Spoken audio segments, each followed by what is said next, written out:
fourth meeting of Eurasian countries' Speakers of Parliament was held in Nur-Sultan from 22nd to 23rd of September 2019.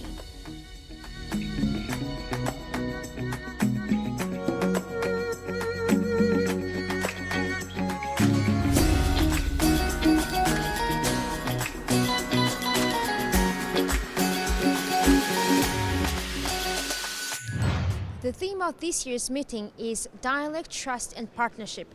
So in this meeting, the representatives from 65 countries are discussing on the ways of stable development on the Eurasian space. So notable to say that the first meeting was held in Moscow, Russia, the second in Seoul, Republic of Korea, and the third in Antalya, Turkey. Now we're here in Nur-Sultan, Kazakhstan. The mission of the meeting is to build direct multilateral interaction between parliament members of European and Asian countries and to serve as an extension of interparliamentary dialogue and fruitful cooperation between Eurasian countries.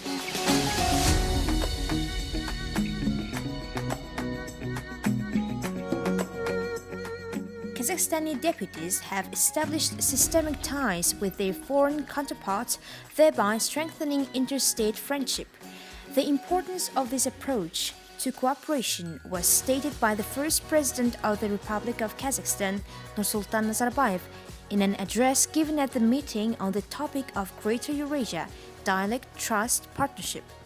Now let's listen to what some of the meeting's participants had to say. Well, we have the standing ASEAN International Conference of Parliamentarians, the IPA organization, that is held every year. So it's a regional grouping, and it's proven to be very successful. We get together every year, and also in the form of caucuses. We meet even outside the conference. We have a caucus, an IPA caucus, where we meet and discuss issues of common interest, and also discuss common problems, so that we can resolve problems on a regional basis, because the world is so interrelated, so we need to act on that basis. Other question was how many parties there are in Malaysia. There are lots of parties in Malaysia because it is a multilateral system, many parties in Malaysia. But there are two main coalition blocks, more than 15 political parties. Yes. Some big, some small, but it is a democratic system, so anyone can set up a party once they fulfill the rules and regulations. It depends whether they can win at the end of the day based on universal suffrage. The meeting was attended by parliamentary delegations from about 65 countries in Europe and Asia and representatives from 14 international parliamentary organizations, including the Organization for Security and Cooperation in Europe and Collective Security Treaty Organization Parliamentary Assemblies, the Inter-Parliamentary Union, the Asian Parliamentary Assembly, the Asian Forum of Parliamentarians on Population and Development, the European Parliament, the Conference on Interaction and Confidence-Building Measures in Asia, the Parliamentary Union of the Organization of Islamic Cooperation, Inter-Parliamentary Assembly of Member Nations of the Commonwealth of Independent States, and the Shanghai Cooperation Organization. The solution for the turbulence, for the problems we have, is more dialogue, further cooperation, less military intervention, less military actions. For example, the Belt and Road Initiative is very helpful for today's world, and also the proposals from the President of Kazakhstan for an initiatives Kazakhstan takes for more dialogue and cooperation. The event concluded with the adoption of an outcome document which emphasizes the special role of European and Asian legislative bodies in supporting the activities of regional integration associations. The document also notes the need for the coordination of parliamentary efforts related to migration, digitalization, disarmament, arms control and non-proliferation of nuclear weapons, terrorism and other important issues. Mongolia established diplomatic relations with the Republic of Kazakhstan on January 22, 1992.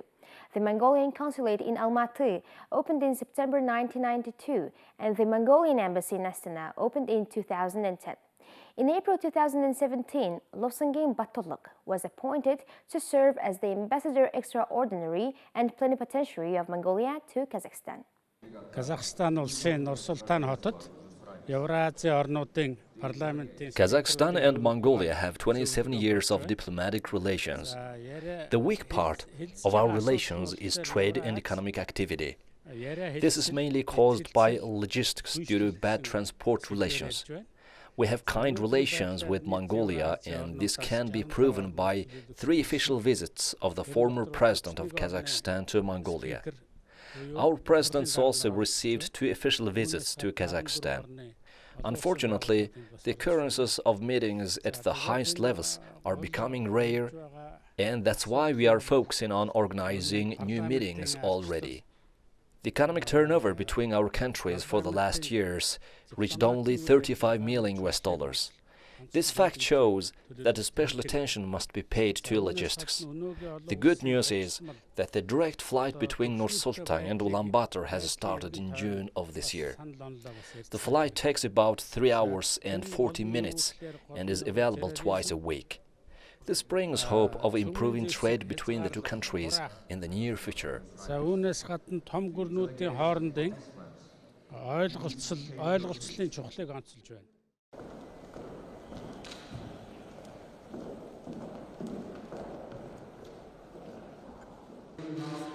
The diplomatic mission of Kazakhstan in Mongolia opened in Ulaanbaatar in 1992. The mission was upgraded to an embassy on January 1st of 2007. On October 1st of 2019, the ambassador of the Republic of Kazakhstan to Mongolia, Zhalgas Adulbayev, was received by President of Mongolia, Khaltmagin Batolok, for the presentation of his credentials.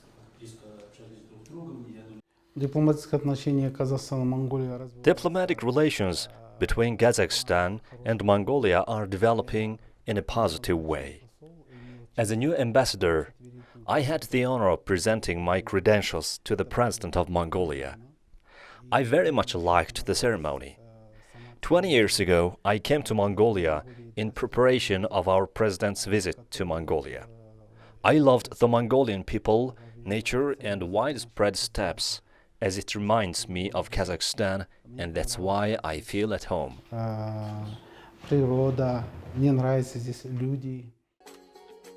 During their meeting, the President of Mongolia noted the traditional friendly relations and the atmosphere of mutual trust that has developed between the 2 countries, as well as the similarity of their positions on many regional and global agenda issues. Bilateral cooperation in trade, economics, transport, logistics, agriculture, culture, and humanitarian issues, as well as high-level mutual visits in the future were discussed.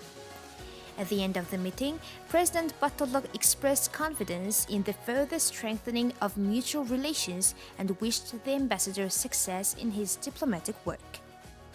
We will all do our best in bringing the diplomatic relations between the 2 countries to a new level. We are planning several meetings and hope they will give a new impetus to the economic relations between our countries. Kazakhstan is interested in learning more about how to make cashmere products, as well as in cooperation in animal husbandry. The golden bridge of our relations is the Kazakh diaspora living in Bainguli province. We are truly thankful to the Mongolian government for providing comfortable conditions for our compatriots. We are doing the best we can to create inter-regional relations between Bainguli province and Kazakhstan, especially with the Karaganda and eastern regions of Kazakhstan. We also offer several grants in the education field, not only to our compatriots, but also to all Mongolian citizens. As organizers of the 4th meeting of Eurasian countries' parliamentary speakers, we spent about 1 year preparing for this event. The fact that the representatives of those countries gathered in Nur-Sultan shows the prestige of our country. The next meeting will be held in Indonesia and I hope that future meetings will also bring positive results to all of the participants. Инвестиционные моменты, нет, я не скажу так. Перспективы большие, и я думаю, что Kazakhstan is located in the center of Eurasia, serving as a bridge between the massive Asian continent and the smaller Europe. The country's territory is 2,724,092 square kilometers. It occupies 9th place in the world in terms of the size of its territory and 2nd place among the Commonwealth of Independent States. The hydrocarbon industry dominates the economy and employment lies largely in agriculture. Kazakhstan is officially a democratic, secular, unitary constitutional republic with a diverse cultural heritage. The territory of Kazakhstan includes plains, steppes, taiga, rocky canyons, hills, deltas, snow-capped mountains, and deserts.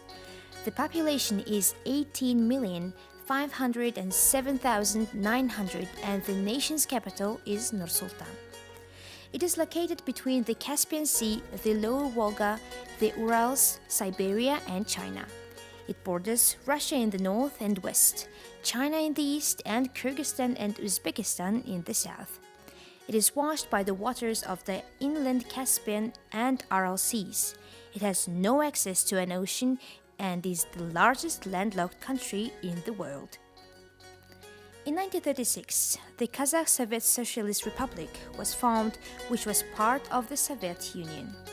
Kazakhstan was the last of the Union republics to declare independence during the collapse of the Soviet Union in 1991. The first president of the republic was Nur-Sultan Nazarbayev. In March 2019, he resigned, and Senate chairman Kasym-Jomart Tokayev became the next president. On July 6, 1994, the Supreme Council of the Republic of Kazakhstan decided to move the capital from Almaty to Akmola. On December 10, 1997, the capital was officially transferred to Akmola. In line with a presidential decree signed on May 6, 1998, Akmola was renamed Astana. On March 23, 2019, by the decree of the President of the Republic of Kazakhstan, Astana was renamed Nur-Sultan. In 1999, Nur-Sultan was awarded the title of the City of Peace by UNESCO. Since 2000, the capital city of Kazakhstan has been a member of the International Assembly of Capitals and Major Cities. Nur-Sultan's favorable location in the center of the Eurasian region makes it an economically advantageous transport, communications and logistics center and the natural bridge between Europe and Asia. The moving of the capital to Nur-Sultan gave powerful impetus to its economic development. The city's high economic growth rates attract numerous investors. The city's economy is based on trade, industrial production, transport, communications, and construction. The architectural concepts seen in Nur-Sultan were based on highlighting how the special Eurasian style of Nur-Sultan should harmoniously combine the cultural traditions of both the East and the West. A well-known Japanese architect, Kisho Kurakawa, is credited with the general layout of the city.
Ladies and gentlemen, welcome to Nur-Sultan City, to the new capital of the Republic of Kazakhstan. Now we're standing next to Batyryk Tower, which is a symbol of the independence of Republic of Kazakhstan. So former capital Almaty moved to Astana, which is now called Nur-Sultan city, in 1997. So that's why, as a symbol, this tower's height is 97 meters. So let's go inside and see what is there interesting. A major symbol of Nur-Sultan is the Batyryk Tower monument.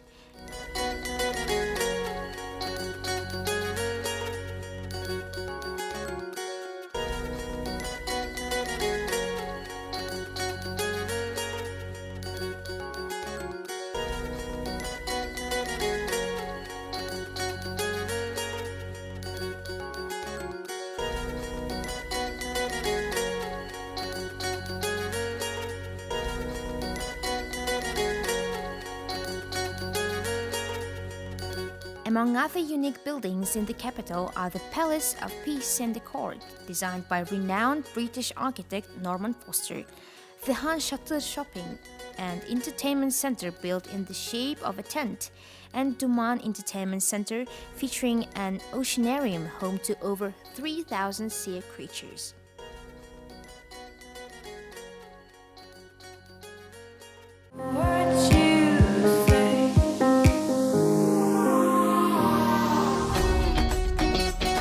Today, Nur-Sultan, located in the heart of Eurasia, is a venue for numerous international forums, congresses, and large-scale international events.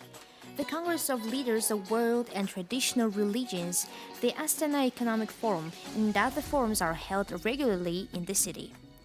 In December 2010, the historical summit of the Organization for Security and Cooperation in Europe took place in the capital city of Kazakhstan, after which it hosted the anniversary summits of the Shanghai Cooperation Organization and Organization of Islamic Cooperation. In early 2011, the city welcomed the participants and guests of the 7th Asian Winter Games. In 2017, Nur-Sultan hosted the international exhibition Expo 2017 Future Energy. Within a few years, Nur-Sultan has transformed into the Kazakhstani national ideal and has become a symbol of the independence and global success of the young state. The program was prepared by MNB World Susanna Oktay and Altın Ulzi Purufsambo. Special thanks goes out to the Embassy of Kazakhstan in Mongolia for their invaluable support.